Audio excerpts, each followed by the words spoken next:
Are we there? Yes. Yeah. Okay. Welcome to a very special edition, live edition of the Scottish Liberty Podcast. And we are honoured this week to chair a debate between my usual co-host, Antony Sammeroff, and a very special guest. We have Kyle Wagner, who's going to school us and present the case for Minarchism.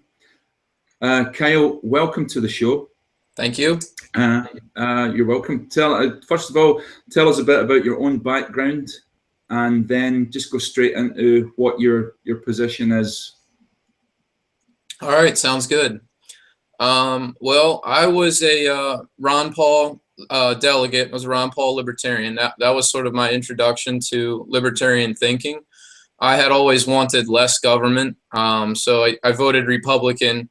But I wasn't that into politics, and I never really thought that hard about it. I just was like, these guys should be the small government party, you know, and Ron Paul really woke me up to the notion that they really weren't being that, I became very anti-war. I had never really thought about the Iraq war that much, and then I realized, what a mistake that had been, and what a mistake our foreign policy was. So, I basically became a limited government libertarian at that point. Then, after the Ron Paul 2012 campaign, I was reading a lot of Murray Rothbard because Ron Paul recommended him. I got involved in reading stuff from the Mises Institute all the time, and I became an anarcho-capitalist. So I'm actually a revert, you would say. I went from Minarchism to anarcho-capitalism and back to Minarchism. Last year, I was reading Mises, and it became very clear to me that he didn't agree with anarchism. And so basically, I pitted Mises versus Rothbard, and I had to side with Mises. His arguments persuaded me that we do need a state to have capitalism, to have law and order. And so I switched to Minarchism, and then I became a very vocal advocate against anarcho-capitalism. So I'm one of, at least in America on Facebook, one of the loudest voices against anarcho-capitalism for a couple of reasons. It's not personal or anything. It's just really politically it kills us because we're trying to win elections under the Libertarian Party, or as Libertarian Republicans, and a lot of anarchists are saying, hey, don't vote, don't run for office, don't participate in the political process. And for a minarchist like me, we're trying to actually win elections. We want to change the policies. We want to bring the troops home. We want to cut government spending. So that's what we're trying to accomplish, and anarcho-capitalism obstructs that. It also doesn't sound good politically when we're, saying, oh, we want to abolish the military, and we hate the cops and all that. Like, that stuff's just terrible for us politically. Like, it pisses people off, and it makes them not like libertarians very much. So I've been trying to pull people toward minarchism to say, look, if you want change, a lot of people like to do agorism, but we think political action is the right path to change. We want to run candidates. We want to win elections. We want to shrink the government to its proper size, which to us would be minarchism. So that's sort of how I got from my introduction to libertarianism to where I'm at now, which is, and I use minarchism and classical liberal interchangeably. To me, they're the same thing. People debate that minarchism doesn't include roads or something, but basically that's my introduction. So thank you. Thank you. So you would include the government being responsible for building roads, for example? I'm on the fence about it. I can see like highways being toll funded, and private. The problem for me is sort of like local roads, neighborhood roads. I don't see how it makes sense to put tolls all throughout neighborhoods and things, and side streets. It's really side streets. Roads are a communally used sort of thing. I could see other logistical problems with private roads. Like if how are you going to keep people who didn't pay for their roads off of the roads? What happens if the private road owner, it's right outside my house, denies me access and I can't leave my house anymore? I could see something like that happening where you have property rights issues of people getting landlocked because a private owner doesn't want to allow them access. So I just have some concerns with how it would all work logistically. I also think like other property that we think should be privatized, like the sky. I don't practically see how the sky could be privatized. I don't see how like oceans could be privatized. So there's I see certain things where it makes sense to me that it would be publicly owned. And if you guys know Bastiat, you're familiar with Bastiat? I'm a big fan. He's a huge fan. Sammeroff's a huge fan of Bastiat. Yeah, he and there's an essay in Bastiat collection where it's called Public and Private Property, where he says it's the role of government should be public safety and the administration of public property. So he actually adds roads, forests, rivers, waterways, bays. So he does that as well. It's a huge jump, it's a huge addition to state responsibilities, because once you do public property, you're adding in, roads are a huge expenditure, public parks are a huge expenditure. You're adding a lot of responsibility to the state, but sometimes I'm just, maybe local governments would own that instead of federal. You guys don't have that as much there as we do here, where we have a difference between federal and state and local governments and what falls under which jurisdiction. So that's more of an issue here than there, I think. Okay, I hear you. I'm not so keen to get bogged down in whether roads or something like that should be privatized and how they could be privatized on a free market. I just wanted to clarify your position that you're not a classic minarchist rather than a classic liberal, in the sense that you don't see the only roles of government as being courts, police, and military defense. You see a larger role for government than that. So I just wanted to know exactly what your position was. But I'm correct. Would I be correct in saying that you think that the courts, the police, and the military should be provided by the government? Yes, that's correct. And lawmakers and prisons as well, just to clarify. It's sort of the coercive elements, the coercive aspects of government. Okay, so let's start with that. A question. For what reason are you a free marketeer rather than seeing a larger role for the state than you can? Lots of things are tipped to be non-excludable. Municipal water, power, electricity. There's lots of people who would love the electricity to be run by the government.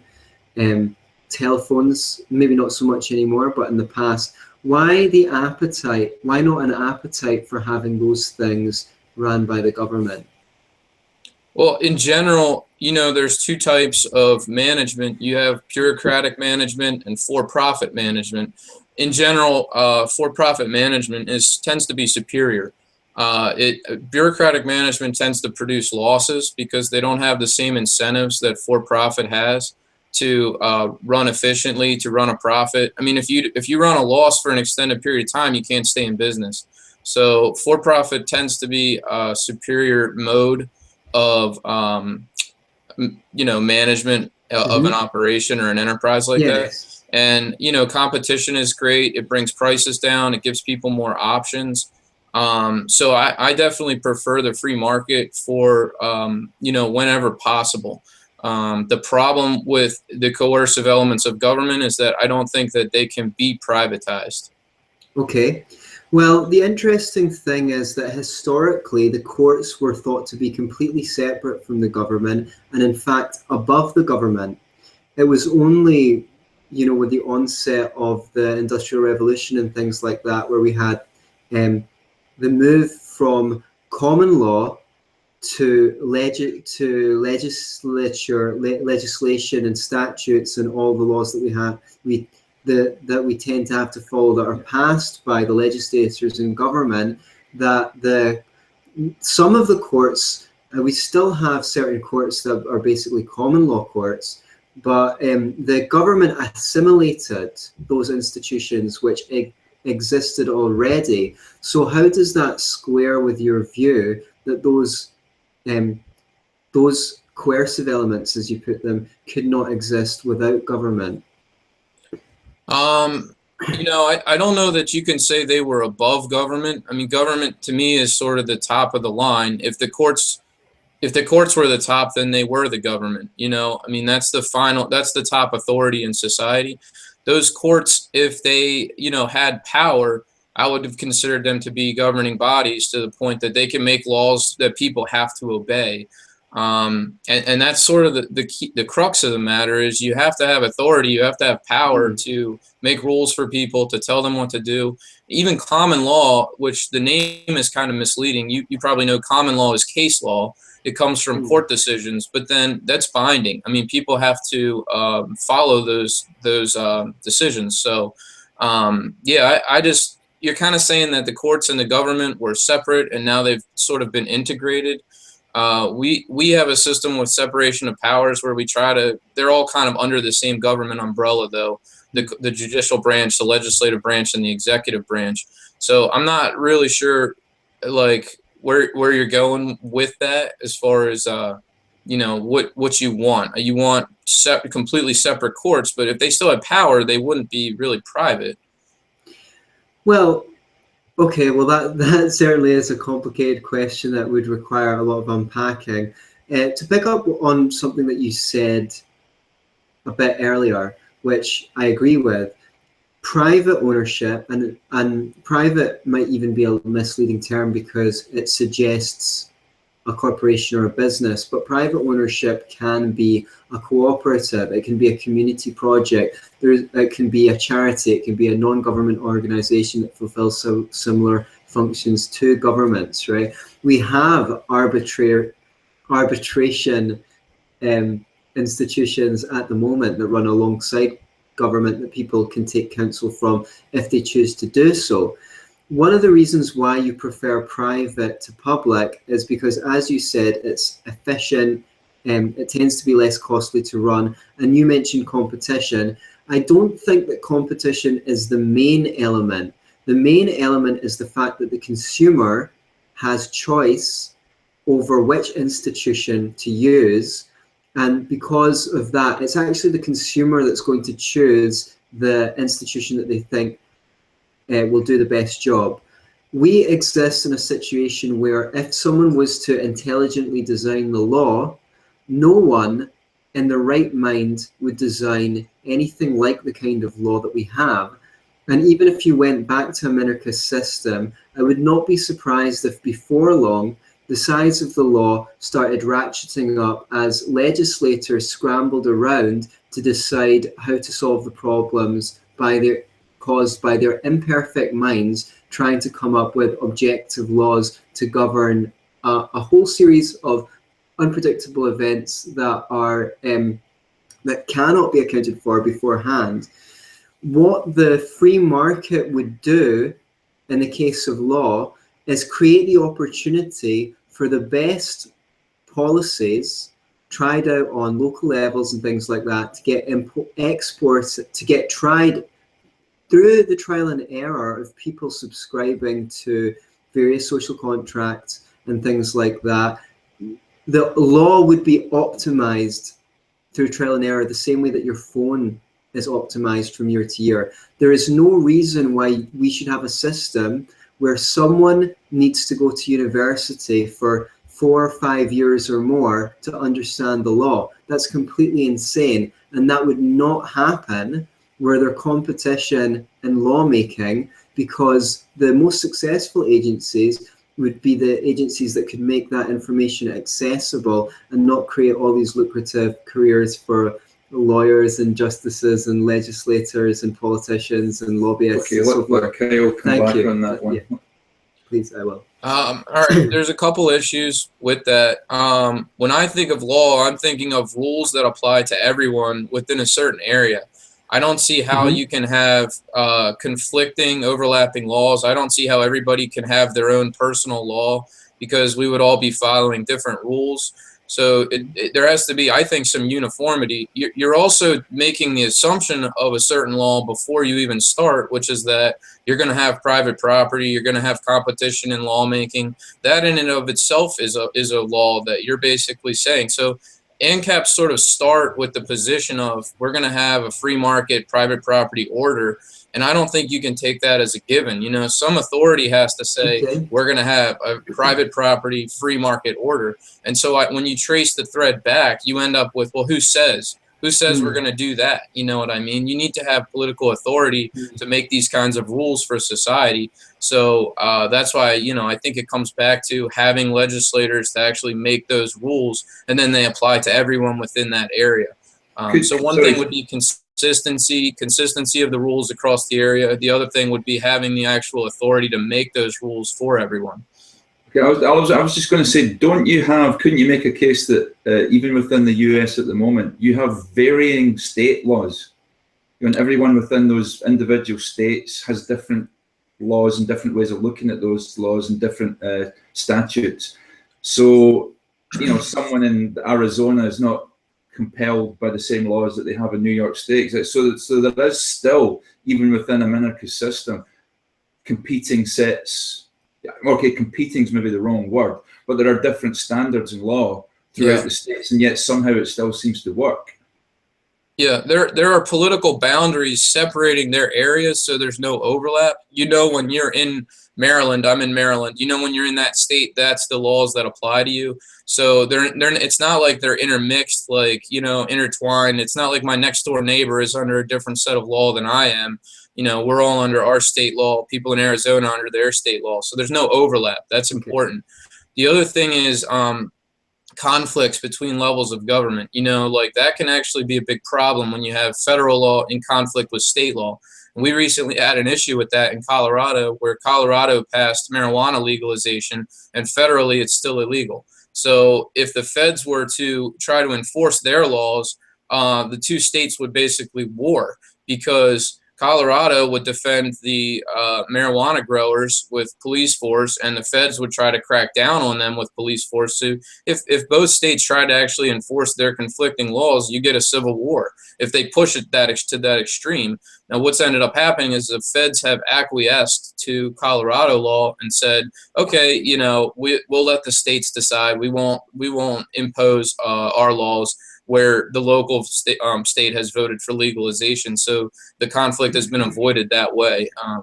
But isn't that the way that the US, isn't that the way that you were set up initially, that the state law was sovereign over federal law? Wasn't that the way it was initially meant to be?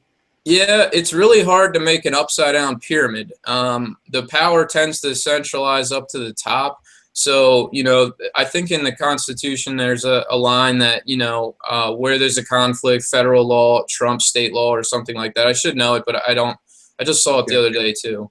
But yeah, the point is, it was set up for the states to have more power, but over time, the power has centralized at the federal level, and that's what I would expect. I wouldn't. It just doesn't make sense to me that you would have these 50 smaller entities over top of the parent entity. To me, more of a pyramid structure makes sense.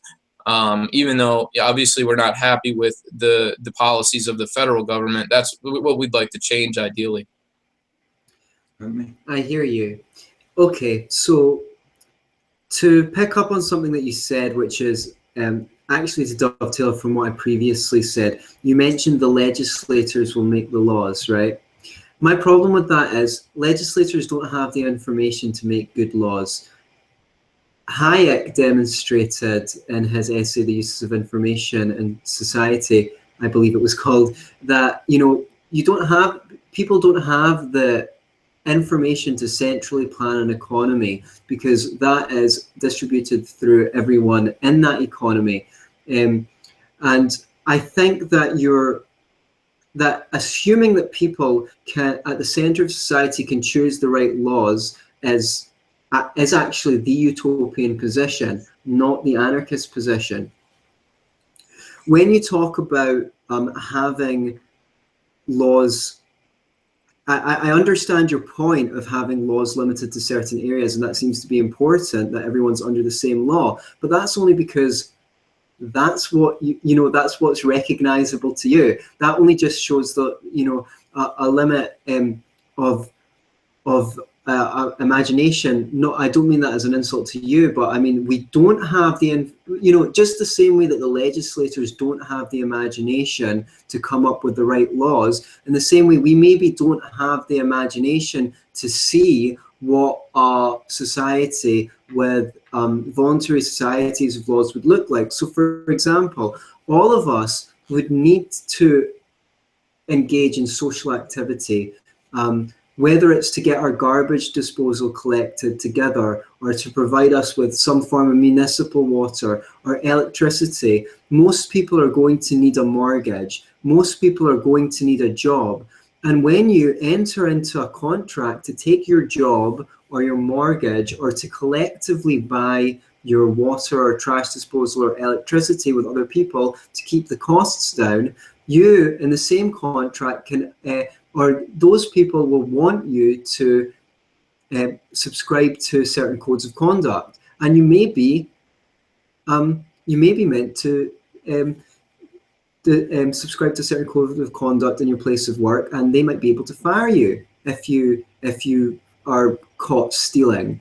You might be able to lose your house if that was in your mortgage contract. They might blackball you or cut off your electricity. Hell, you could have signed a contract that says if you commit certain crimes, you're eligible for the death sentence, and therefore you've now volunteered. So beforehand, so no one can say it's a coercive power. I'd like to give you a chance to come back because I have been talking for a while, but I also want to make sure we get a chance to discuss the role of, say, prisons and things like that in the kind of system that I'm describing. Yeah, sure. Well, you are an ANCAP, right? Well, philosophically, I'm an anarchist. I'd like to say voluntarist because I think that consent is the basis of morality. For practical purposes, I'm a libertarian and I'm not a perfectionist, so I have nothing against people taking political action. I'm involved in the Scottish Libertarian Party, and if I can see an opportunity to reduce government, I'd certainly take it. But philosophically, I think the ideal would be, because governments have killed 500 million of each other's people in the last century, and almost as many of their own people, or maybe it's the other way around, that's nearly 1 billion people. I think if we can get rid of government, it would be a really fantastic thing to do. Well, I think, I consider myself a capitalist. So sort of the center of capitalism, or the main pillar of capitalism, is private ownership of the means of production. Sure. So that would sort of be the first law that we would have to have as a given in order to have a market economy, in order to have society organized as a free market economy, is private property, private ownership Sure. of the means of production.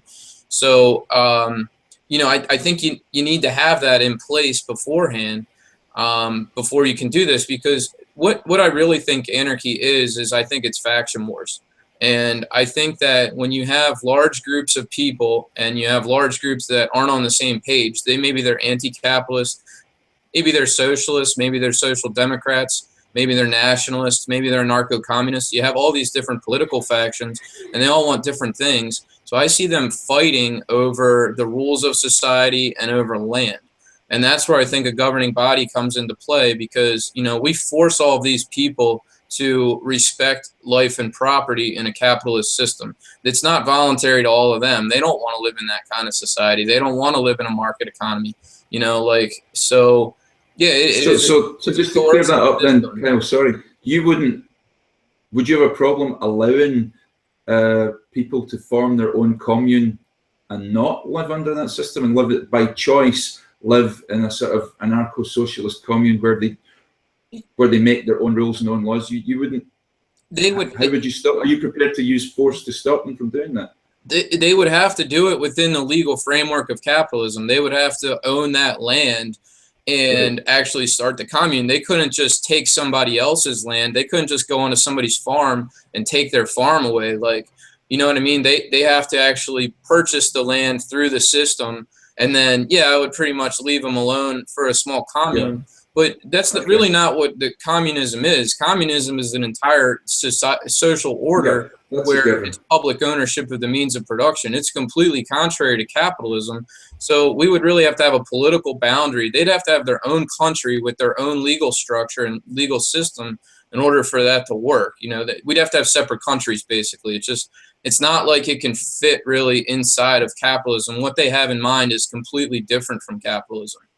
So not just a separate state. You would have to be a separate country in your view. Yeah, well, I use state and country sort of interchangeably a lot of times. Right. But yeah, it would because it's a different legal structure. It's a different legal code. So it's almost like sports. Like you have football, well, you say soccer. You have baseball. You guys are familiar with both of those. If you tried to play both of those games at the same time, overlapping, it would be a disaster because they have completely different rules. The players would be bumping into each other. It would be a huge mess. So like you have to have some separation. It's like you guys can play socialism, communism over here. We can have capitalism over here, but there's a line, there's a dividing line separating those two social systems. Okay, I hear you. So you can, there's a lot of examples of people coordinating different systems. I mean, I can pay online through PayPal, even though you use dollars and I use pounds.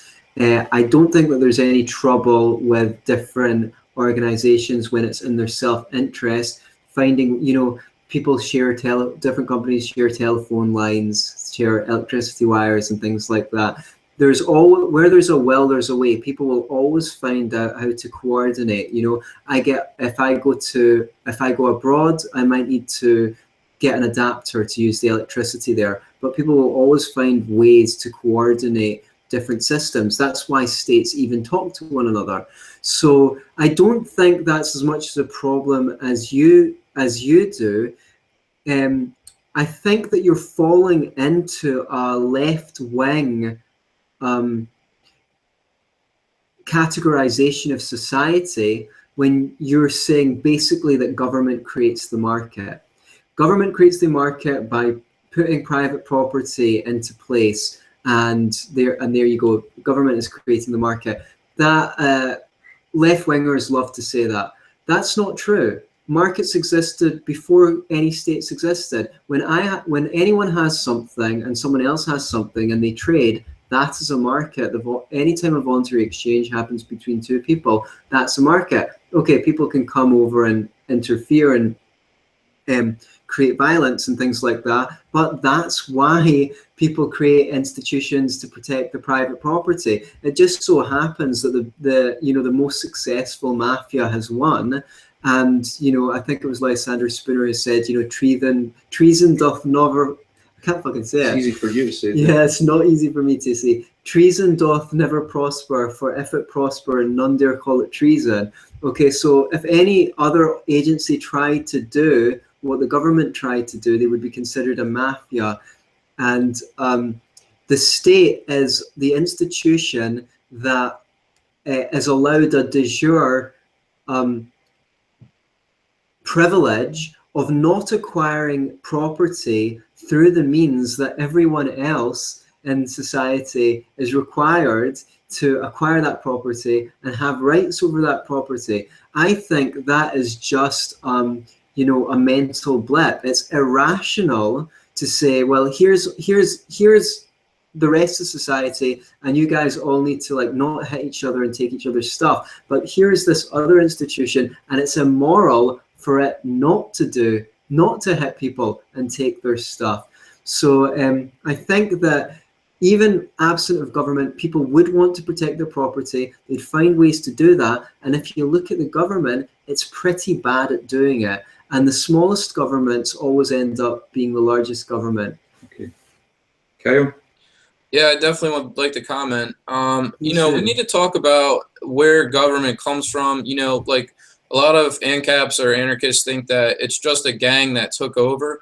Government actually gets its power from the people, from the support of the majority of people living in that area.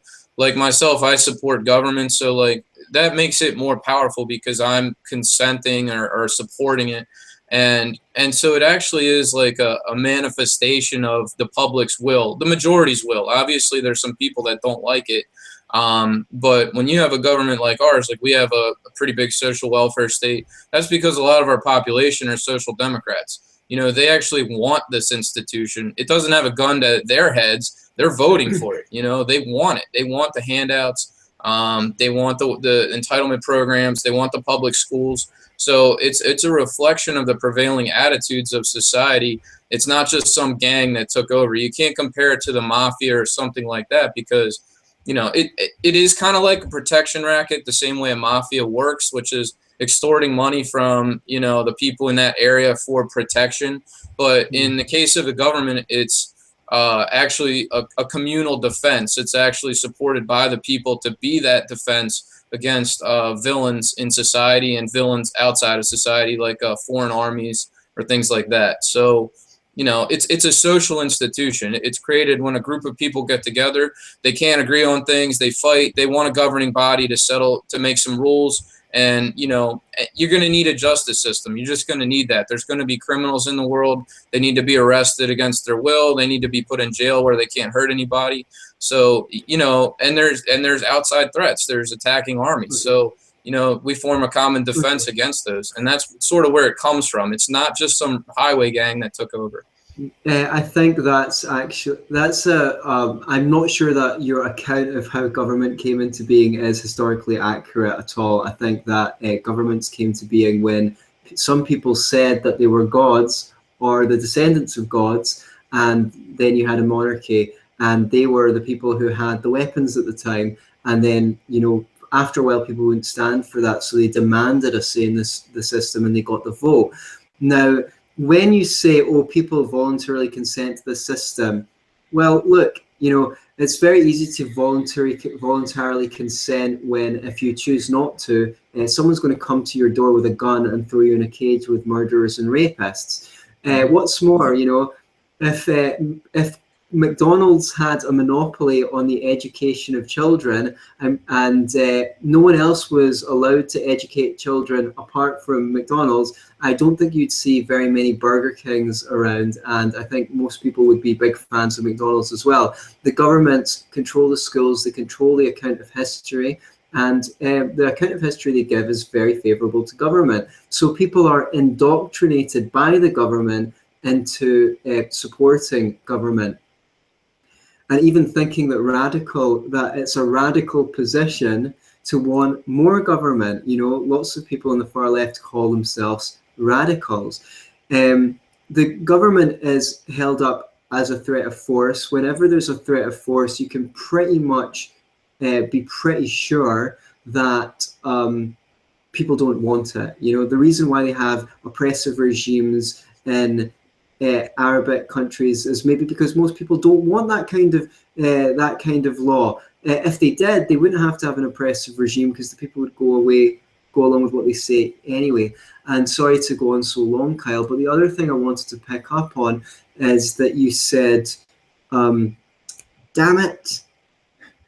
Okay. Well, okay, I'll circle. No, I remember what it was. Basically, I think you're committing a fallacy, because you said people will want a justice system and so forth, therefore government. I don't disagree with you. Of course people want a justice system, you know, but you're assuming that if the government does it, it doesn't get done. And that's exactly the same kind of arguments that statists who are for big government make for anything that the government does. Oh, if the government doesn't provide healthcare, it just doesn't get done. Or if the government doesn't provide welfare, then, you know, the poor will starve in the streets. So I don't think it's a sufficient argument to say people want a justice system, therefore we need government. There's more than one way to skin a cat. And the justice system that we have is not just. And people get put on long sentences for putting harmful substances in their body, or for doing nothing when they have to plea bargain. They need to make a plea bargain because they've been threatened. You know, that all of the advancements that have made people safer, locks, alarms, electronic surveillance systems, have not come out of the government. They've come out of a free market. The best a government can do is to react after the fact. But in in a free society, I will wind it up. In a free society, the emphasis would be on stopping those things from happening in the first place by keeping, by having the correct incentives rather than reacting after the fact. Thank you for your patience. Okay, Kay, a lot of points to cover there, but do your best. All right, I do want to say, I support private schools. I think education is one thing that can be provided by the market. With like McDonald's, use an example of McDonald's and competition. But government is a coercive entity. It's police arresting people. It's throwing them in jails. The problem with having competition in that is you're going to have conflicts over how that force should be applied. So my agents may not agree with your agents, may not agree with Tom's agents. So you have a lot of inconsistency, and you actually have these, it's just private interest fighting. That's what you have. That's why it has to be a monopoly, because if it's not, let me finish. If it's not a monopoly on violence, then you get private wars, basically, or faction wars. Okay, I don't think so. I think that people are going to anticipate the kind of problems that you propose, and there would be arbitrators to so different factions, as you put it, don't want to go to war. It's wasteful. It takes too much money. People might die. People don't want to risk their lives. So what they would do is they would pre-arrange arbitration in case conflicts arise, so they can go to a third party or a fourth party, and they would have pre-agreed that the arbitration is. They would have pre-committed to that arbitration. So you don't react to crisis when they come about. That is the problem with government, right? You say put people in jail and things like that. Yeah, who knows what the correct sentence is for any crime? That's completely arbitrary. The only way to come up with a fair and just system of justice is to have people try different things out and find out. Maybe some people want to contract to a very punitive policy where if you steal, you get your hands cut off. Maybe other people think that's completely inhumane, and they would not be part of networks that chose that kind of thing, and they want to rehabilitate criminals. Well, we don't know which one of those works best, and the only way that we could ever find out which one works best is not through central planning, but through the beauty of the free market. Yeah, take like a carjacker or something like that. I mean, I don't want to go to voluntary arbitration with that guy. That guy's a criminal, He just needs to be arrested and thrown in jail because he's a bad guy. So it's not always like kumbaya, voluntary kind of stuff. Like a lot of times it's just like you got to crack down on people because, they raped, they murdered, they set a building on fire, they did some horrible act. And that's why, we need to just punish them.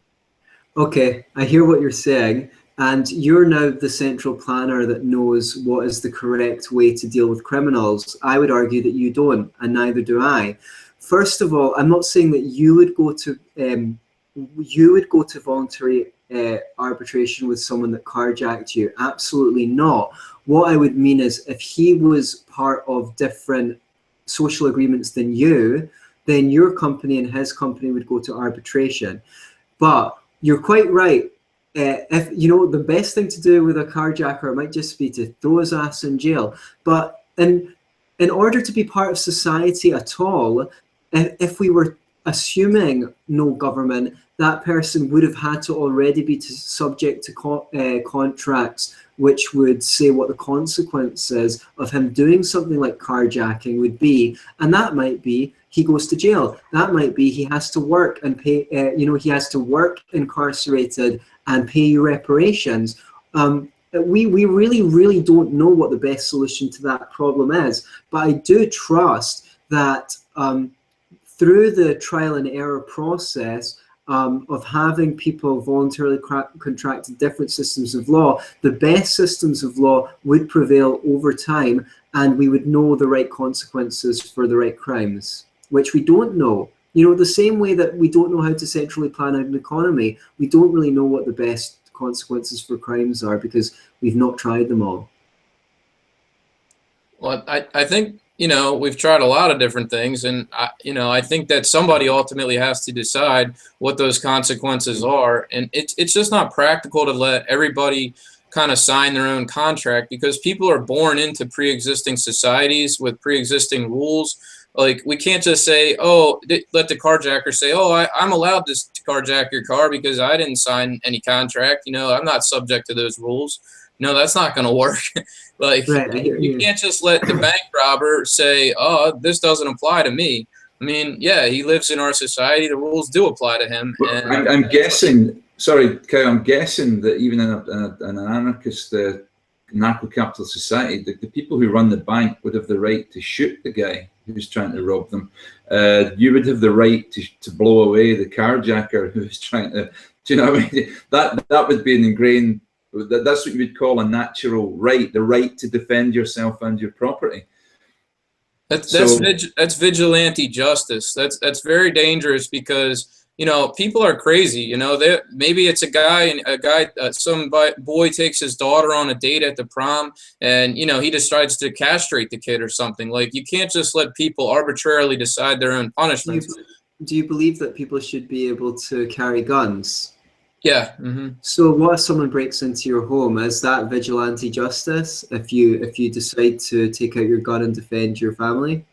No, I think that's, to me, legally, that would be fair game. Like, if somebody broke into your house, they're pretty much asking for it at that point. But like the famous example I think Rothbard uses is somebody steals a piece of bubble gum from a store. Can the store owner then shoot the guy for stealing the bubble gum? I don't think so. I think that's just disproportionate, and I think that's unreasonable to kill somebody over a piece of bubble gum.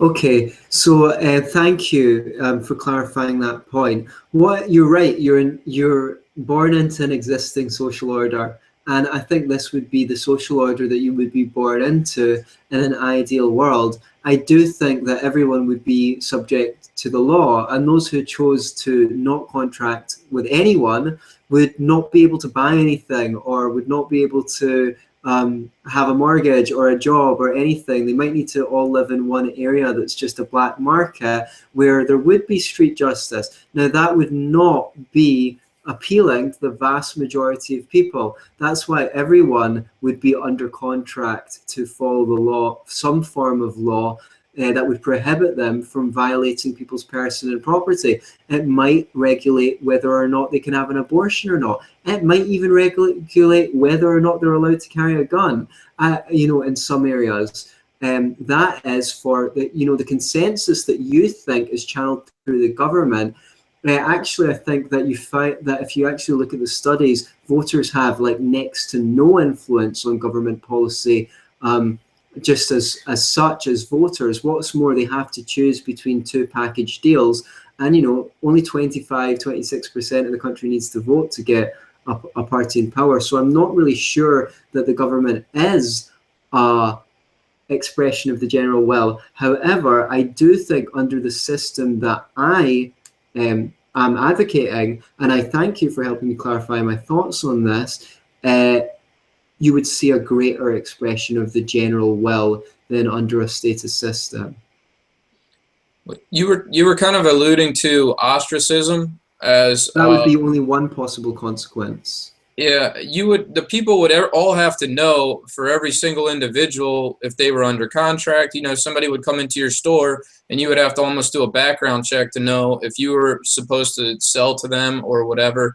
Like, I just don't see it as being realistic. That people would get into that much personal history and be like, oh, you're not under my legal contract or what have you, so I can't do business with you. I don't know. I don't even know the names of like the last 50 people arrested in Baltimore City. Like, I would have no idea who those people are. I wouldn't know to boycott them, basically. But Kyle, I mean, here's the thing: you're not projecting into this system. We already have the technology to invent types of money that no one can steal, electronically. But we don't have it. Why? Because the government issues the currency, and they wouldn't be able to tax people if we use that money that you're not allowed to steal. It's very easy, to have a card or something. That's the thing. It's a very status mindset to say we need a solution. This is the solution. As you know, from consumer products, we could never have dreamed before the freedom of the slaves that we'd have these big combine harvesters and machines. No one really knows how inventive people get when they have to pit their ideas against other people's. People learn from other people's ideas, and systems get improved by trial and error and self-reflection. That stops happening as soon as you have a legislator saying, here's the solution. It's a monistic solution, and there's no leeway for comparing different solutions.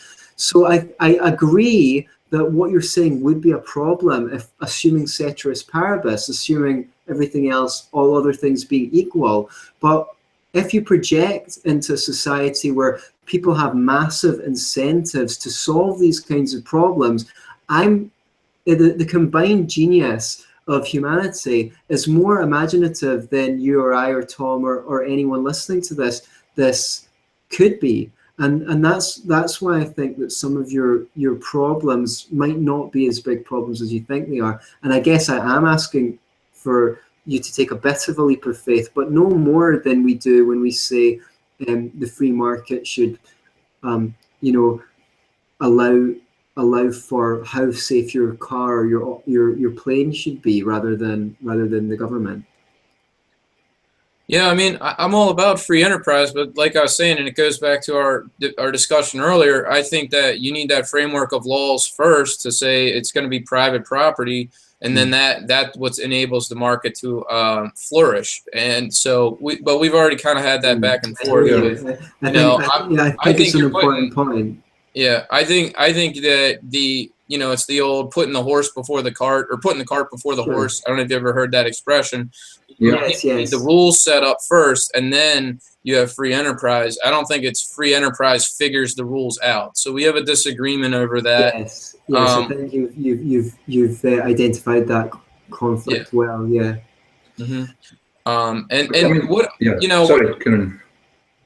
One analogy I like to use for government is a hammer. It's like the hammer in your tool belt. Not every problem is a nail, but some problems are a nail, and you do need that force that can actually compel people to follow the rules. So, I'm concerned that your private entities are not going to be strong enough to do that if they face significant resistance. Okay, thank you. I think that you identified the main difference between our position very well. I think that we'll leave some time to take some comments from our audience. I'd just like to make one more point and then give you a chance to rebut it, and then maybe we'll wrap up the debate. Thank you so much for joining us in the show. I just think that the statist way of solving problems is always reacting to problems after the fact, rather than preventing them. If we look at I think it's called the Crisis Management Center in Detroit, they stepped in to do a much better job of the government. So if they had than the government of reducing crime, what they did was they went around the neighborhoods twice a day and actually checked all the houses. The police don't do that. And if there was a case where there were drug dealers in a big building and they made it unsafe, people called the police, and the police said that they didn't go into that building. It was too dangerous. So the Crisis Management Center just put a note in the lobby on the notice board saying, "Dear uniformed police officers, please do not enter this building as we have undercover officers posing as drug dealers." All of a sudden, all the drug dealers got very suspicious of each other, and they just basically moved out of the building, right? That's the kind of out-of-the-box thinking that we need, right? You could have security systems in your car to track down where your car is. People have them already, and there's been many cases of people phoning up the police to pursue a car which was stolen that they had GPS to, and the police did nothing. I actually think that if we are to live in peaceful and prosperous society, yes, you do sometimes need the blunt object, the hammer, to react to crimes after they've been committed. But a much better approach is to identify what the causes of crimes are, what people are likely to be at risk of committing crimes, and intervene at an earlier stage.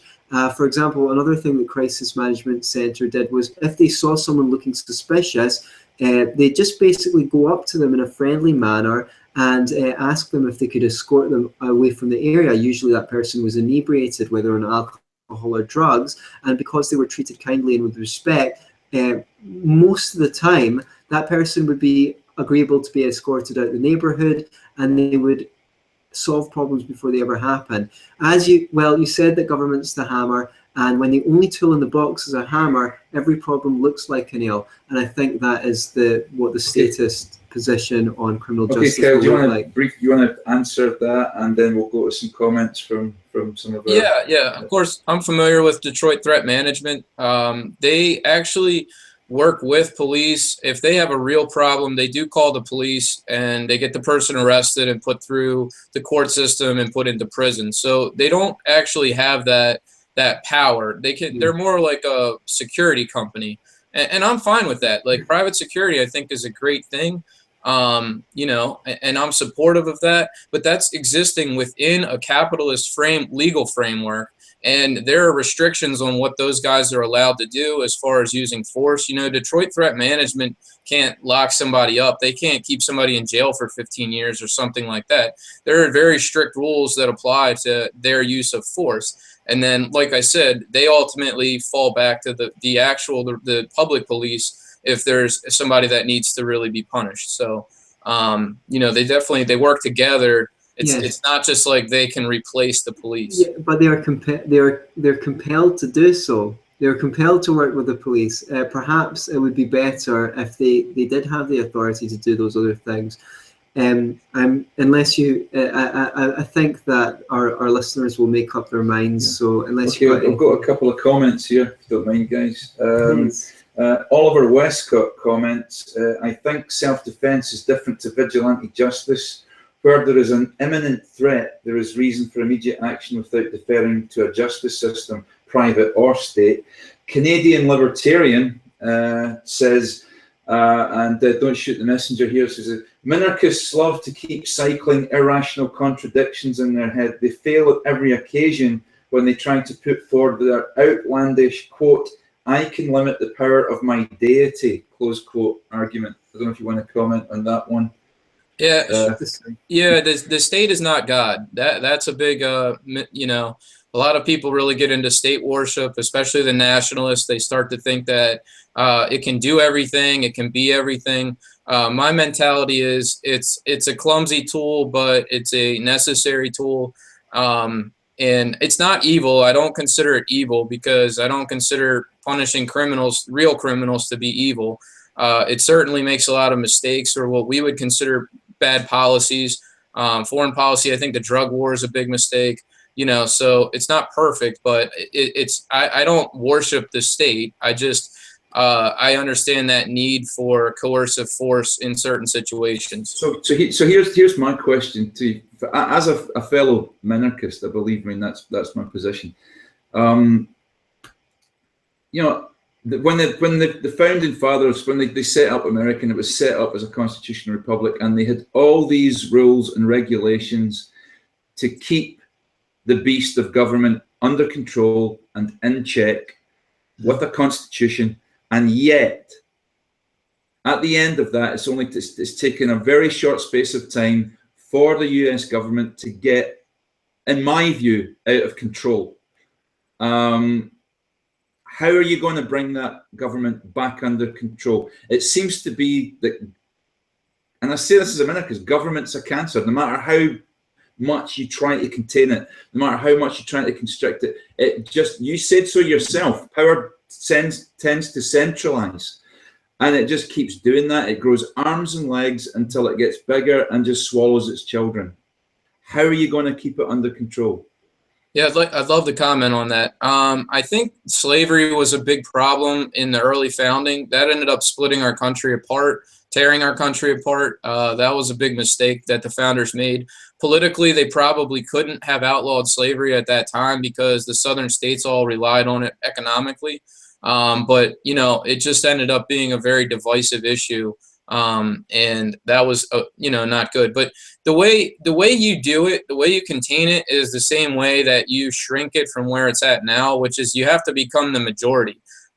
We as classical liberals, I'm trying to convince you guys what needs to be done so that you'll pull with me, or we'll all pull together towards electing libertarian politicians or classical liberal politicians who believe in that specific defined role for government, and they pull away from socialism. They pull toward less government. Guys like Ron Paul, Justin Amash, Thomas Massey, even Rand to some extent. I mean, they don't want this big government, and those are the kind of people that we need to support and get elected.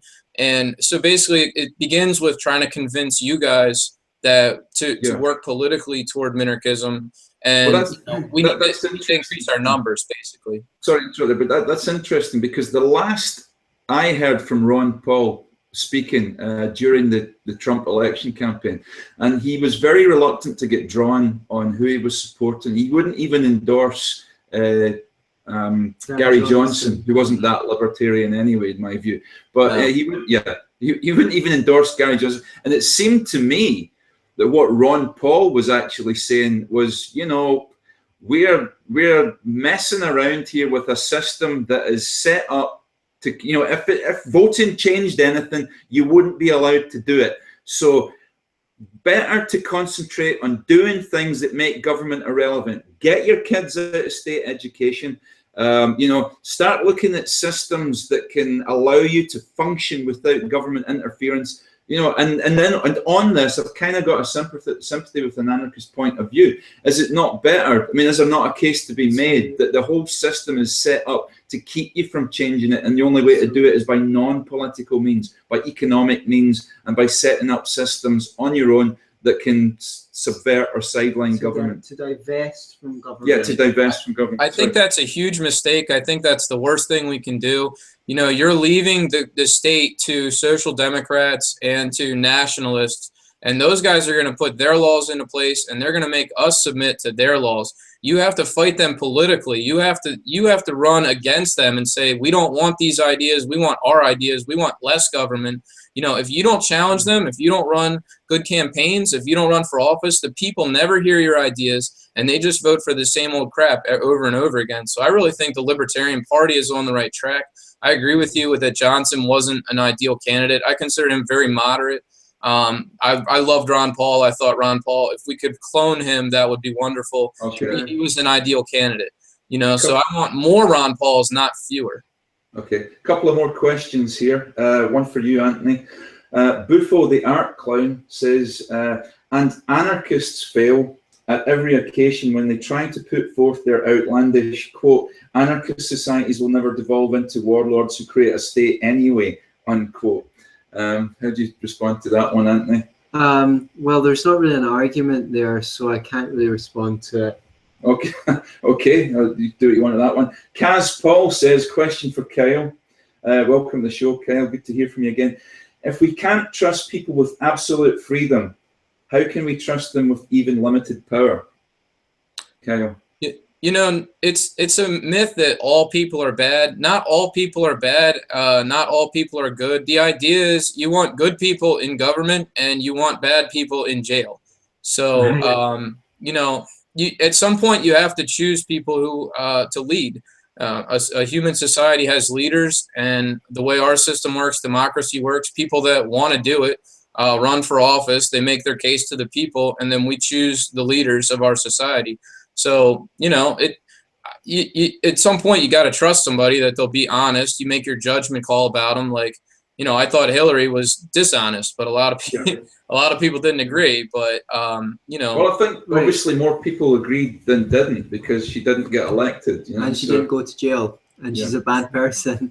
Well, look, I just think that the incentive on that point, implicit in government, will make the worst people rise to the top. It's the people who are willing to dish out public funds to special interest groups who are going to have the backing. So the cream does not rise to the top of the game when government's concerned, only when the market's concerned.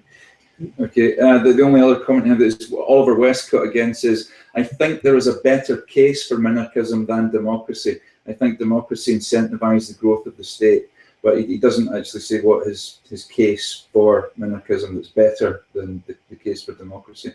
I'd just be interested, another question of mine. I'm just interested to know, Kyle, is there any kind of faith-based base to your belief in a minarchist government? I mean, are you a Christian, for example? Do you believe that, you know, that old thing from the book that says, you know, the king is there by you know, he gets into authority because God brings him to that place? I mean, I don't know. Do you have a faith-based sort of? No. My political beliefs are based on utilitarianism, which is the philosophy of, you know, what's actually going to work. That's sort of where what's going to work best for society. That's what I ground my beliefs on. It's a utilitarian philosophy. Statist position, utilitarianism. I mean, the idea that what's best for most of the people most of the time. Yeah. Where does the individual stand in that equation? Well, it's rule-based utilitarianism. So it's like which sort of general rules work the best. It's not just it's not a collectivist mentality where it's like the individual is meaningless. You know, I do want to talk real quickly about individualism and collectivism. Okay. Ayn Rand obviously was an extreme individualist. She saw the Soviet Union and it pushed her so far to individualism. And that's actually hurt us in a lot of ways, because she wrote, you know, The Virtue of Selfishness. And a lot of people look at us libertarians and they're like, you don't care about other people, you only care about yourselves. And so the collectivist mentality is more familial, you know, and I think there's a middle ground there where we care about ourselves as individuals, but we also recognize that we're a part of a society, we're a part of a group, our actions affect others. We rely on others to help us and to survive. So, you know, it's sort of, Henry Hazlitt called it mutualism, not the political philosophy, but the middle ground between individualism and collectivism. And at this time, that's where I kind of stand as well. Like, you know, I'm not, no man is an island. I'm not, you know, I can't survive on my own. Like, I need society to survive, but like, I matter. But surely you choose which society you wish. I mean, I'm not part of, I don't see myself as part of society. I'm part of societies. There are many societies that I'm involved with, and they're all voluntary. I suppose I can't choose my family, but then you can choose to divorce yourself from your family, I guess. Yeah. Well, no, I mean, you go out, you conduct business in the with the local businesses. You interact with strangers all the time. Like, you know, you have neighbors that you may or may know or not know, but you live with people. You live around people. You're surrounded by people, and you know your actions affect them, and their actions affect you. So, is that not what we call rational self-interest then? Yeah, you have to take care. You have to look out for yourself. You can't let people walk all over you, but at the same time, be respectful of others. And that's where I think that respect for other people is lost in that individualist message a lot of times. Okay, and I think that if it is lost in the message, it's in my opinion, it's a mischaracterization of individualism, because for me, the idea of individualism is that you interact with people on the basis of it being on each of your self-interests. If I can quote Ayn Rand, go ahead. I'm allowing it. In any compromise between food and poison wins. I don't think there is any compromise between individualism and collectivism, because individualism is the idea that your rights inhere in you as a human being, and collectivism is the idea that the society grants you that right. As soon as people say that, well, society grants you one right or another, you're in a collectivist paradigm. So I consider myself an individualist. I very much care about other people as well, and I don't really see that as conflicting with my identity as an individualist, but maybe this is just down to definitions. It would probably please you to know, Kyle, that we are actually involved in the political process here in Scotland. Tam is the leader of the Scottish Libertarian Party, and I'm on the Constitutional Committee. Yeah. So, Nice. He's a fake anarchist. He's going to get drummed out of the anarchist society if they have one. I was an agorist, and I didn't think that I'd get involved in politics, but I met these lovely people and they seduced me. But from my perspective, it's more about sharing ideas and getting them out. So thank you for taking this opportunity to share your ideas with us. I bet we could do another hour, but if there's demand for that, I think we should do it another time. Yeah, this was great, guys. Thank you very much for having me on. And I definitely encourage your political activity.